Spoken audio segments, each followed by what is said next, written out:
We're going to do something a little different this time around. It's almost Halloween, so instead of just talking about mediums, I'm going to put you right in the middle of a seance.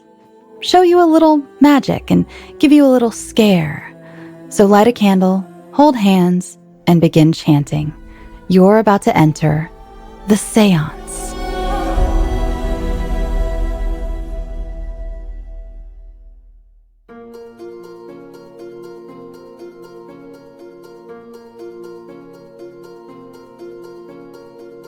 Hi everyone, this is Mediums. I'm your host, Shelby Scott.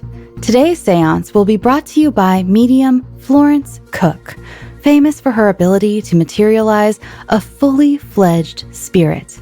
She's one of the best to ever do it, and today, I'll show you how. But first, we need just a tiny bit of historical context.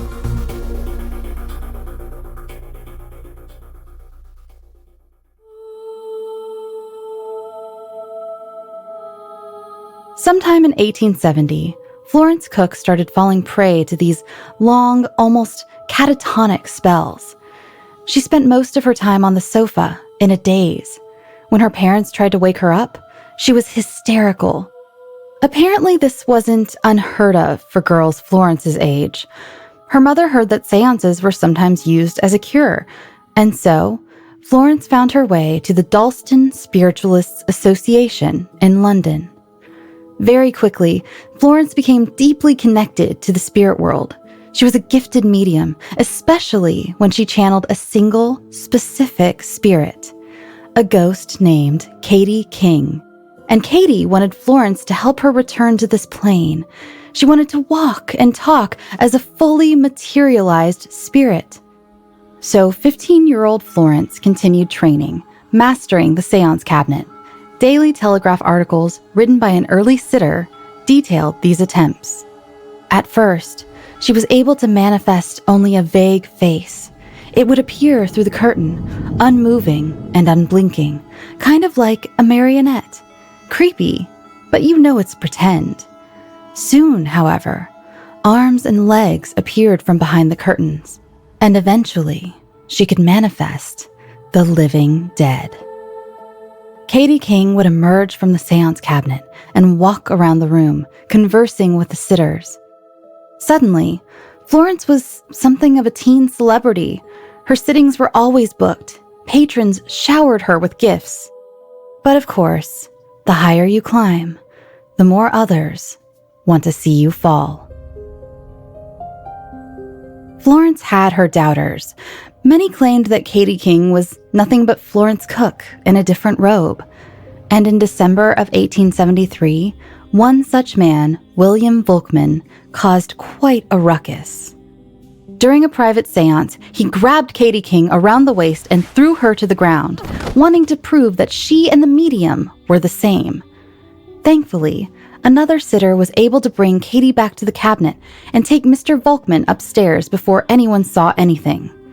5 minutes later, the cabinet was opened, and there was Florence, distressed, but still in her original restraints.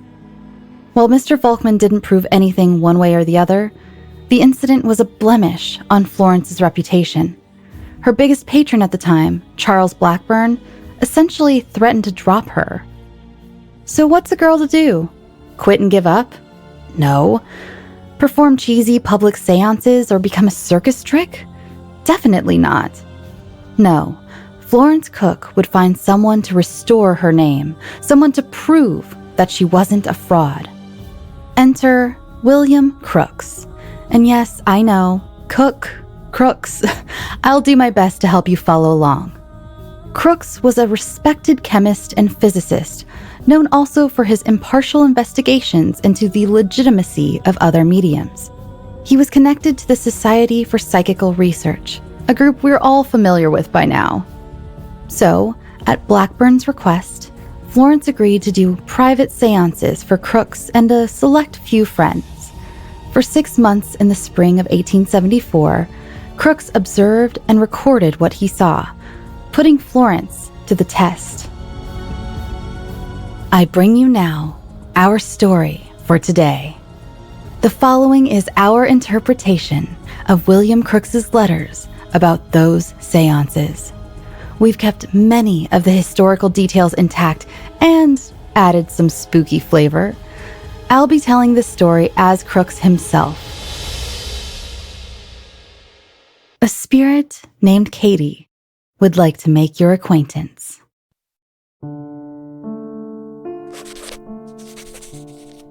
I am, first and foremost, a scientist. I am obligated by the laws of truth and reason. I will not touch inflammatory topics, especially when there is no scientific thought or method. I am not one to stir up controversy for controversy's sake, and I believe this is why my reputation precedes me. But when the subject of interest is a woman, young, vulnerable, and innocent, I am obligated to use my academic skills and help. If you have any doubts as to the legitimacy of Florence Cook, I believe this will be of interest. The following are my accounts.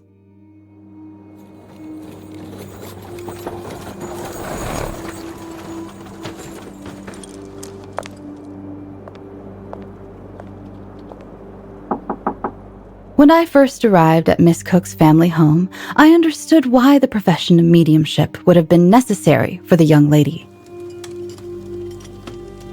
It was an artisan's home, just east of London. Small, plain.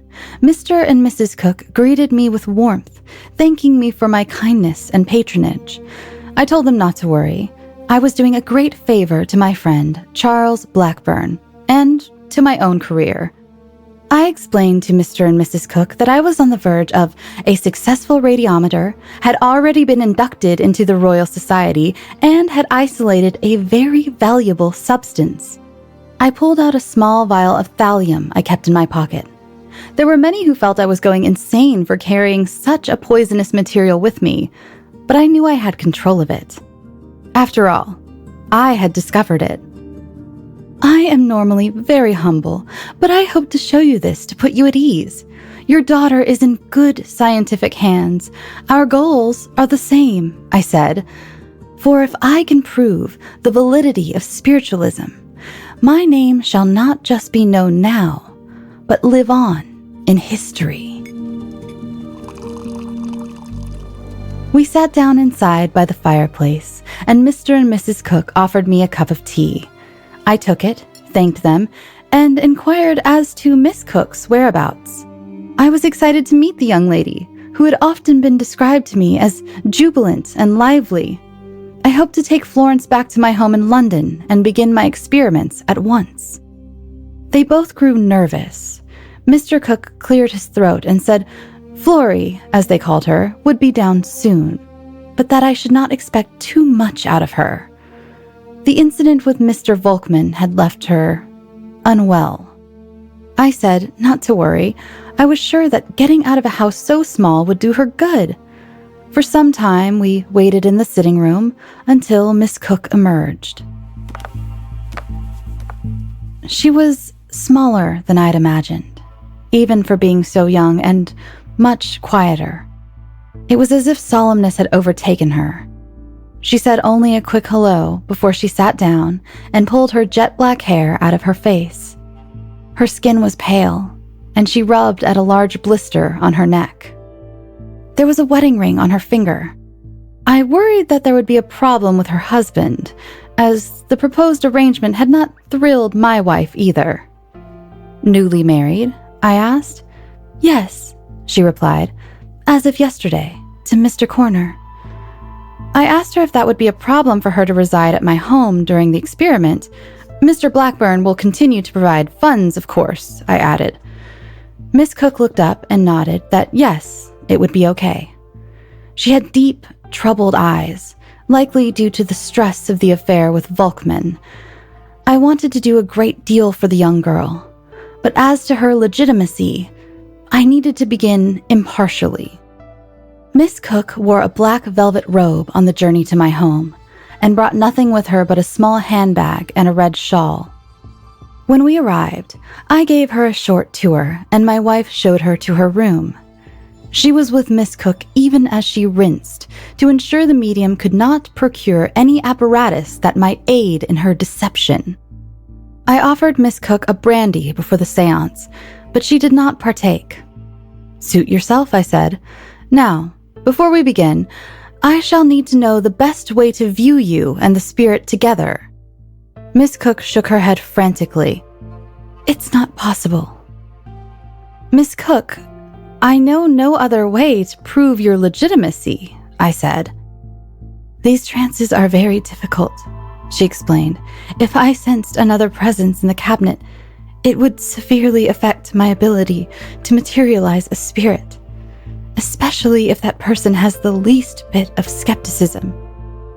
I tried to reason with her, speaking on the scientific method, but the young girl was resolute.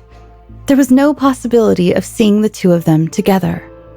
I would have to find another way to prove she and Katie were not the same. "I will see what I can do," I said. I held up my hand. "Now, shall we begin?" It began raining sometime while we were setting up. We used the drawing room as a cabinet, separating it off from the main living area by a curtain. Miss Cook, in her black robe, sat in a chair and instructed me as to how to tie her. Cotton was preferred to rope, as it would be less easy to slip out of. I used old rags to affix her wrists to the chair's arms, then sealed them with wax. There was no escaping, no possible method of transforming into the apparition, as her doubters had supposed.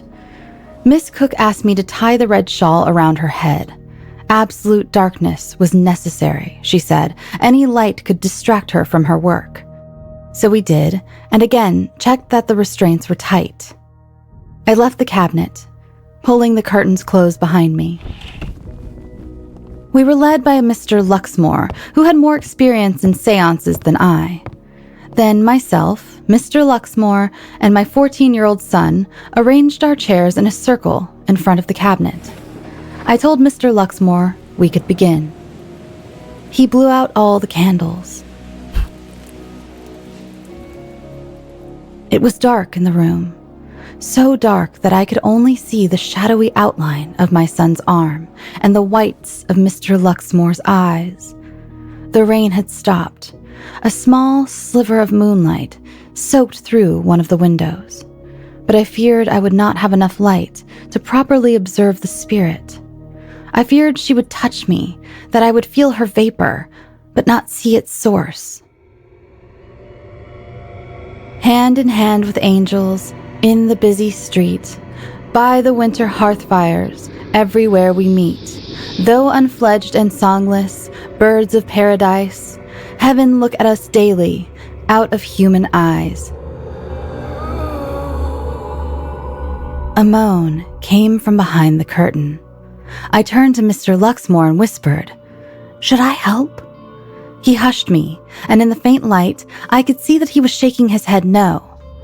The moans continued, at first gently, but then it grew slightly louder. It was Miss Cook, I was sure of it. She sounded in pain, like a wounded animal. But still, Mr. Luxmore acted like it was all normal. He simply stared at the curtain, waiting. So, I waited too. The window shutters rattled.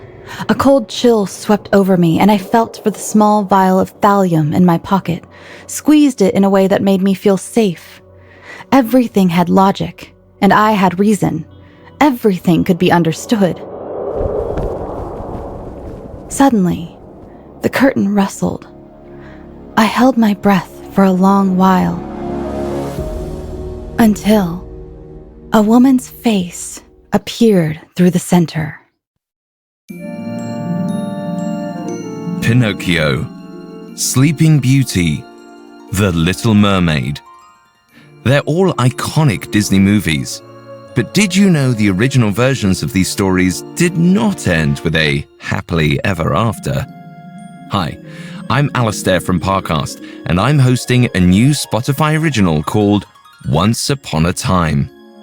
For 9 weeks, we're commemorating the 120th anniversary of original Imagineer Walt Disney's birth by lifting the curtain and comparing some of your favorite Disney stories with their earliest tellings. Once Upon a Time will chart Disney's career triumphs, as well as the crushing defeats that almost ruined it all. We'll also look at what it took to bring these stories to life and why Disney's adapted versions became so memorable across generations. Follow the Spotify original from Parcast, Once Upon a Time. Listen free and exclusively on Spotify. Now, back to the story.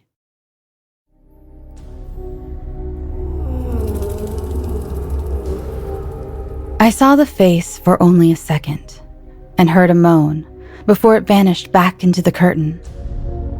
"My medium is not well," a voice said.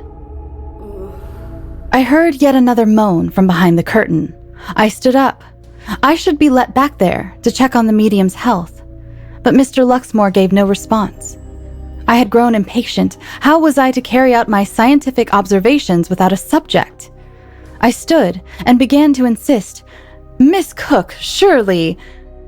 But I felt an arm press against my torso. Mr. Luxmore held me back. "Give it time," he whispered. The rain had picked up again. I waited for another flap of the curtain, but still, Katie did not reemerge. After some time, I was ready to give up and return to my brandy when... "Now, would you like to know how I died?" A hand emerged from the curtain, followed by an arm, a leg, and then a full figure, clad in a glistening white robe. I could see only in shadow, but I saw her hair was covered with a white veil. Her face was as bright as the moon. Katie bowed. I gasped, fiddling with the vial of thallium. Immediately after, I did my best to regain my composure. I was to be an observer after all, and not get swept up in the fancies of ghosts. But the feeling in the room, it gave my body chills. The ghost crowed. "Well, I suppose I could tell you the story, but I don't see any gifts." Mr. Luxmore cleared his throat. "Please, here." He held out what looked like a small black box. Katie took it from him, opened it, and giggled. "Oh, a necklace. My medium will be so happy," she said. "Now, where was I? Oh, my death." At the word, I shivered yet again. Katie turned to my son and began telling him the story of her life. How she was actually Annie Owen Morgan, daughter of a fabulously wealthy pirate, Henry Morgan. She had learned thievery from her father, murder from his friends. She'd killed so many men, she said. But by the age of 22, she was dead. "A dreadful illness," she said. "I wouldn't wish it on anyone. But heaven wouldn't take me, and I was too charming for hell." She turned to me, and finally I could see her eyes. They did not look straight at me, but through me, devoid and hollow. "So, here I am, stuck in the spirit world, convincing the living to believe in me. And you? Who are you, sir?" I cleared my voice and answered. "Sir William Crooks, your medium's patron. I wish to see you next to her in the cabinet." Katie laughed. "Oh, I'm afraid that will be very difficult. Skepticism might erode her ability to manifest me, and I will disappear. And you wouldn't want that, would you? But if you tell me you believe in me..." I shook my head. "I cannot do that yet. Not until I have the proper evidence. Katie stuck her hand out. Fine. Study me. I think you will find I'm far different from my medium. I told her I needed more light. I will allow it, she said, but not too bright. Those dreadful lamps give me a headache. My son fetched my phosphorus lamp. Katie spoke with Mr. Luxmore, at one point scribbling on a piece of paper. When my son returned, I lit the lamp's remaining oil and held it up. Katie stepped in front of me. I took note of her form. She was much taller than Miss Cook. Her ears were unpierced, unlike the medium's, and her neck was smooth and bare, no blisters in view. I was surprised to find how fully formed she was. I had heard of other mediums emitting only a slimy, viscous substance, but Katie was as real as the living. "Can I take your hand?"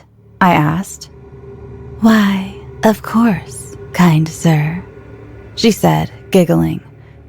She stuck her hand out, as if expecting me to kiss it, but I did not, for it would not be professional to court a subject, especially not a spirit. Instead, I took her hand and applied my fingers to her inner wrist. Her skin was soft as glass, yet warm in a way I did not expect. I counted. Her pulse was a cool and steady 75 beats per minute. I made a note to myself to check Miss Cook's following. I asked if she would take off her veil. I wanted to see her hair and compare it to Miss Cook's. "Wouldn't you be so lucky?" she said playfully. "But I cannot. My hair is mine and mine alone." "Oh no, my medium. She is not well." Katie was distraught. Her breath picked up heavily, and she grabbed my hand. "Please help. She has fallen." I asked, "But then I will see you two together." But it was too late, for Katie took my lamp and ran behind the curtain. There was more moaning coming from the cabinet. I followed Katie in, but there was no light. Only the shadow of Miss Cook, having slipped partially off the chair, her head hanging awkwardly. I lifted her back up. The red scarf still covered her eyes. I looked around, hoping to see Katie, but the spirit was gone. Miss Cook was indeed unwell. Her coughing had gotten worse, and she was cold and often shivering. After that first seance, I offered her another brandy. "For the illness," I said. That time, she took it. I measured her pulse, 90 beats per minute, 15 higher than Katie's. And she could take very little of a breath, whereas Katie's lungs were sound. We continued on in these seances for quite some time. I built up a bit of a, you might say, rapport with Katie. So much so that she allowed me to take some photographs of her with artificial light. I had 5 cameras, each with 3 or 4 plates. All told, I had 44 negatives of Katie. Some were spoiled by developing, but a few showed Katie in her true form, and how different she looked from Miss Cook. Later, I hooked Miss Cook to a device called a galvanometer to record any electrical current she gave off during the seance. If she were to break the meter by, say, unattaching herself and appearing as Katie, it would read 0. But throughout the night, the reading remained.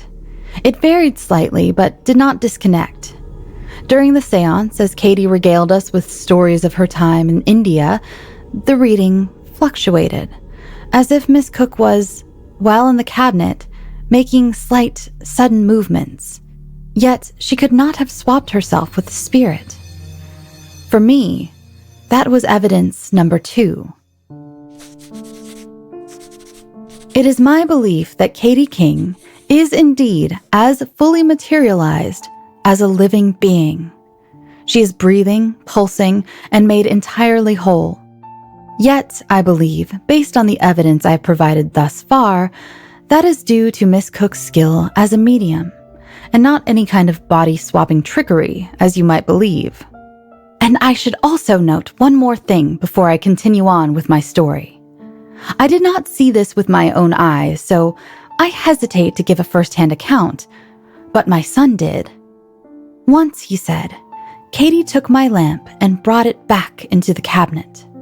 My son was sitting on the side. He could see through a tiny sliver of curtain. He could barely see Miss Cook, only her form slumped on the chair. He could see the lamp moving towards the medium, but there was no one holding it. Yet I still needed one more piece of very sound evidence. The data was strong so far. I was almost a believer, and I told Miss Cook so, but she said to continue trying. She felt the opportunity to see them together was close, and she was right. For it happened right before my very eyes on her final night. Pinocchio, Sleeping Beauty, The Little Mermaid. They're all iconic Disney movies. But did you know the original versions of these stories did not end with a happily ever after? Hi, I'm Alistair from Parcast, and I'm hosting a new Spotify original called Once Upon a Time. For 9 weeks, we're commemorating the 120th anniversary of original Imagineer Walt Disney's birth by lifting the curtain and comparing some of your favorite Disney stories with their earliest tellings. Once Upon a Time will chart Disney's career triumphs, as well as the crushing defeats that almost ruined it all. We'll also look at what it took to bring these stories to life and why Disney's adapted versions became so memorable across generations. Follow the Spotify original from Parcast, Once Upon a Time. Listen free and exclusively on Spotify. Now, back to the story.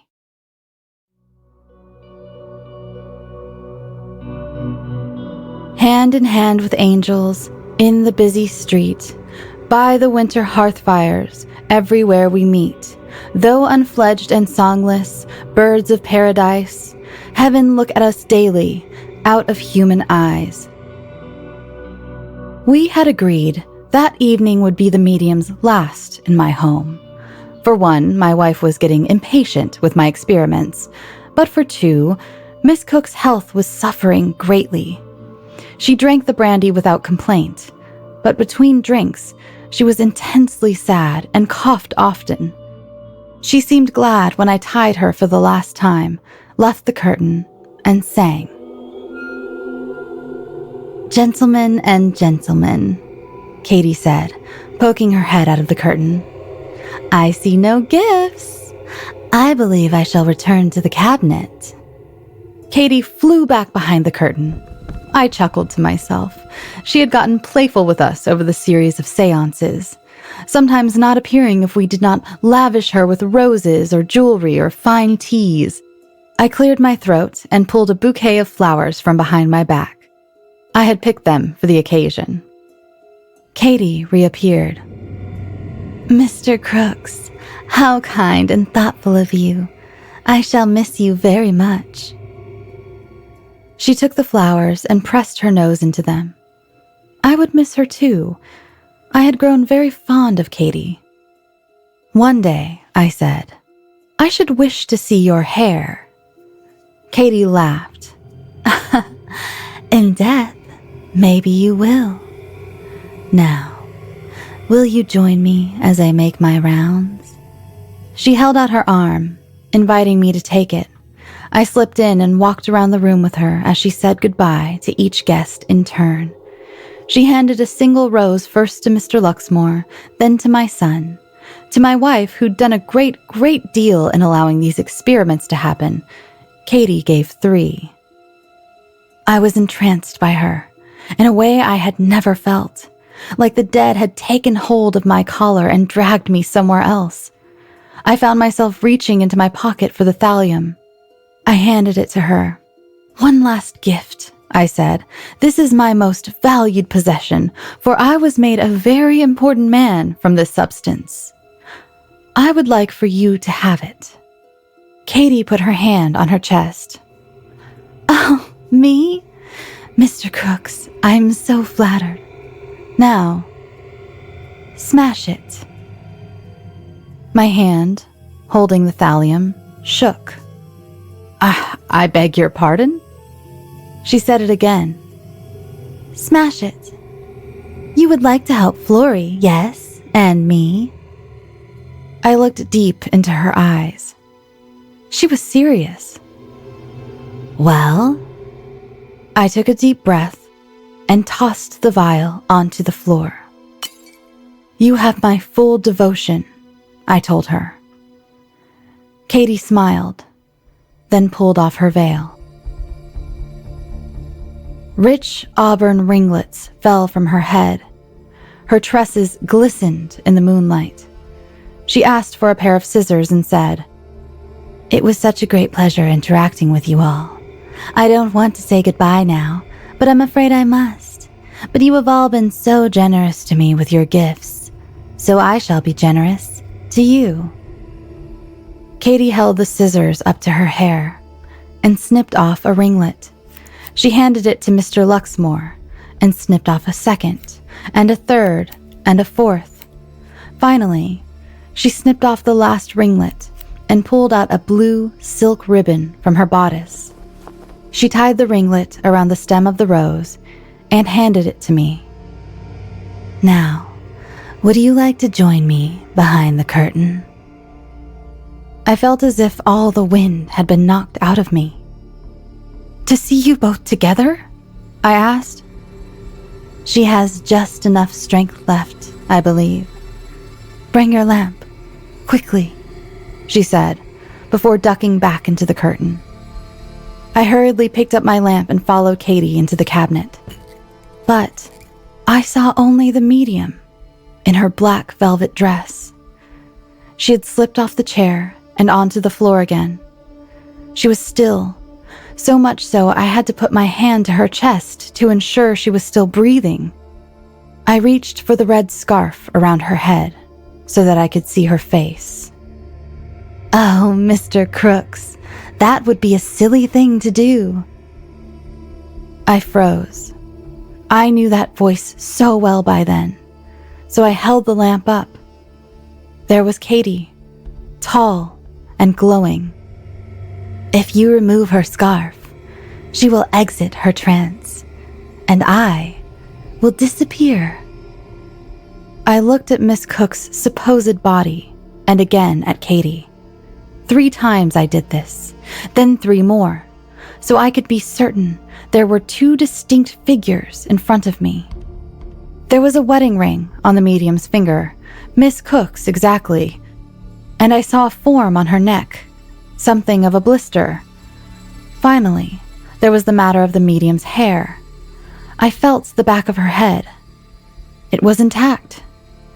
I was seeing the 2 of them together. Evidence number 3.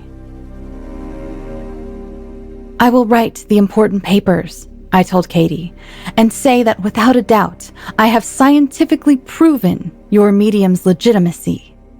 Katie smiled, wider than I had seen her smile throughout the experiment. Then suddenly, she became surprised. "Oh." I asked her what was the matter. "There's a hole in the back of my head," she said at first, matter-of-factly. After a moment, she repeated the phrase, as if realizing something.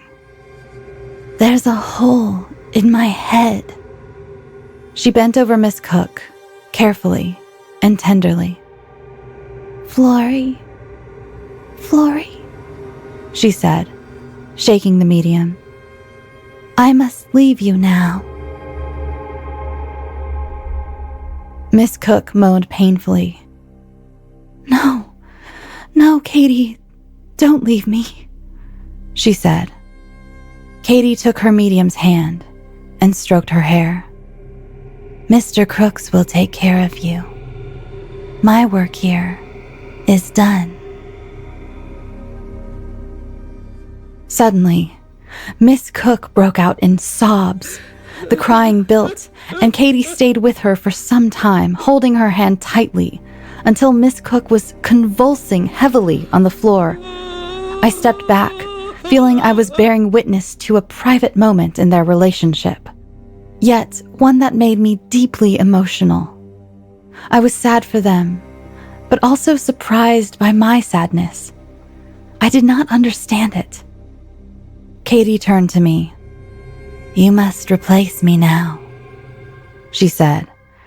She pulled me over, grabbing my hand with her other. Her skin was then clammy and wet. When she put mine in the medium's, I could feel her hand and Miss Cook's together. One was hot. One was as cold as a spirit's. "I must leave now," Katie said. I asked her where she would go. "To death, I suppose," she said, reaching down for my lamp. She blew out the light and told me to untie Miss Cook's scarf. I promptly did so, feeling that the fabric was soaked by the medium's tears. I looked back up. There was no other figure in the room.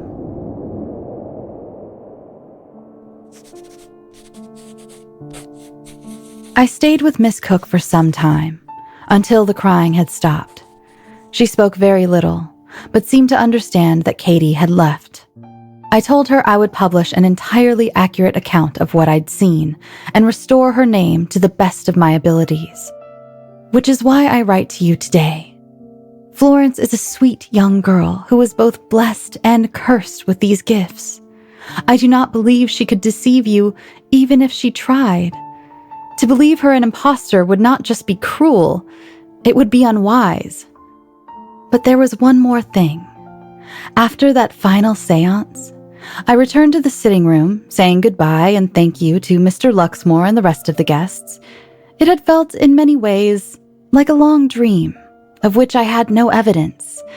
Yet, after the chairs were put away and the curtain brought down, I remembered my rose, my parting gift.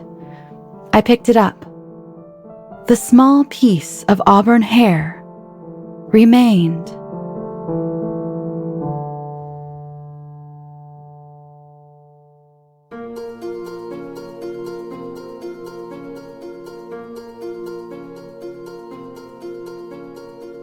Thanks for listening to Mediums. I'm Shelby Scott, here to remind you that death is just the beginning. Mediums is a Spotify original from Parcast. It is executive produced by Max Cutler. Sound design by Michael Langsner, with production assistance by Ron Shapiro, Trent Williamson, Carly Madden, and Aaron Larson. This episode of Mediums was written by Stacey Lee Nemick, with writing assistance by Abigail Cannon, fact-checking by Bennett Logan, and research by Mickey Taylor. I'm Shelby Scott.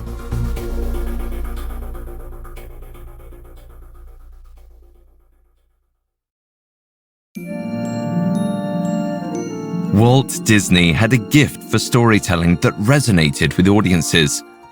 From a puppet who wanted to become a real boy to a mermaid who yearned to be part of the human world, Disney has developed relatable and unforgettable characters. Hi, it's Alistair from Parcast. Join me for Once Upon a Time, a special collection of Parcast episodes celebrating the original Imagineer himself, as well as the origins of Disney's most iconic characters and stories. Follow the Spotify original from Parcast, Once Upon a Time, and catch new episodes Mondays, free and only on Spotify.